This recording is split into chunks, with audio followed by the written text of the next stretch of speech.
¿Cuál es el valor de la familia en una sociedad? ¿Por qué resulta importante la institución familiar si es que de verdad es algo importante? La pregunta por el valor y la importancia en alguna medida es la pregunta por la función de la familia nuclear moderna. ¿Cuáles son esas funciones? Yo diría que hay al menos tres funciones fundamentales. Primero, una función socializadora, es decir, la familia es el primer grupo que hace posible la socialización. En sociología se llama socialización a los procesos de aprendizaje social, el aprender a vivir con otros. Y es evidente que la primera educación en tal sentido la recibimos de nuestros padres y hermanos. Y de ello surge que la educación institucionalizada por el Estado no pueda desentenderse de que el origen formativo y educacional del individuo no es el propio Estado, sino la propia familia. Segundo, una función psicológica o afectiva, es decir, la familia se constituye en el grupo de contención y desarrollo afectivo más importante de la persona durante sus primeros años y por lo general a lo largo de toda su vida. Importantes escuelas de psicología, no por nada, atribuyen a las experiencias afectivas de la infancia respecto de los miembros de la familia funciones determinantes para nuestra estructuración psíquica. Tercero, una función económica. La familia es también una unidad económica que protege económicamente a sus miembros que no están todavía listos para valerse por sí mismos en el mundo de la producción. Alimentación, vestimenta, hogar son algunos de los elementos que se desprenden de esta función.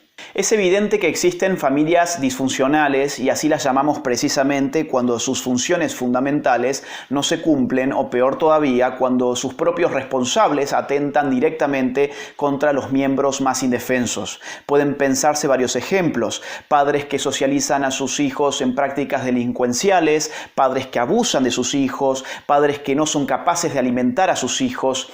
En estos casos el Estado desde luego está legitimado para socorrer al niño y cumplir de manera subsidiaria las funciones que su familia no cumplió, pero siempre de manera subsidiaria, lo cual significa que en una sociedad libre aquellas funciones que corresponden a los elementos de la sociedad civil no pueden ser arrebatadas por el Estado a menos que su cumplimiento en casos específicos se torne imposible.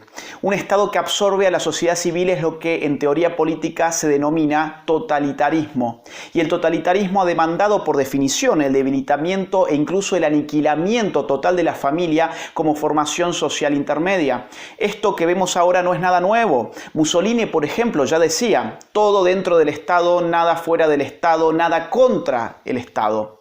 Si lo pensamos bien, esto es exactamente lo mismo que están diciendo feministas, militantes de género y socialistas en España y en general en todas partes, que si la familia se opone al Estado, entonces mal por la familia, porque nada puede ser concebido por fuera del Estado, ni siquiera las valoraciones morales sobre la propia sexualidad. También podemos pensar en la Rusia soviética, donde el Estado se propuso, sobre todo durante los primeros tiempos, absorber por completo a la familia. La feminista comunista Alejandra Kollontai escribía en 1921 en su ensayo Comunismo y Familia lo siguiente: la patria comunista alimentará, criará y educará al niño. El Estado de los trabajadores acudirá en auxilio de la familia sustituyéndola. Gradualmente la sociedad se hará cargo de todas aquellas obligaciones que antes recaían sobre los padres. El hombre nuevo de nuestra nueva sociedad será moldeado por las organizaciones socialistas, jardines de infantes, residencias, guarderías de niños, etc. y muchas otras instituciones de este tipo en las que el niño pasará la mayor parte del día. Es decir, lo que estamos viviendo hoy no es nada nuevo, es simplemente una forma amable y bien disimulada del totalitarismo. El Estado es una maquinaria impersonal de poder coactivo. Quienes manejan el Estado son personas de carne y hueso que habitualmente denominamos políticos. En una sociedad libre, los políticos no son los dueños de los hijos de los demás. Y así como nadie en su sano juicio le daría su billetera a un político para que se la cuide, entiendo que mucho menos le daría a su propio hijo para que se lo eduque. Y convengamos que los españoles tienen sobrados motivos para querer cuidar a sus hijos de los propios políticos.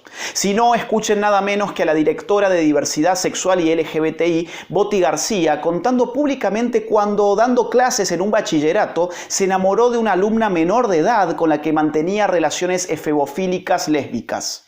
8 años dando clase al antiguo bachillerato de entonces, quinto, sexto y luego Preu, el no sé. Preu, imagínate, a chicas de 15, 16, 17 y 18 Ahí años. me han contado Muy que duro, muy una duro. chica de 17 años y tú os enamoráis Sí. y empezáis una relación clandestina, Sí. que la familia de ella se medio entera, entonces es Que me una perseguía cosa... la madre con una plancha caliente, en fin, es un símil, pero que casi era así.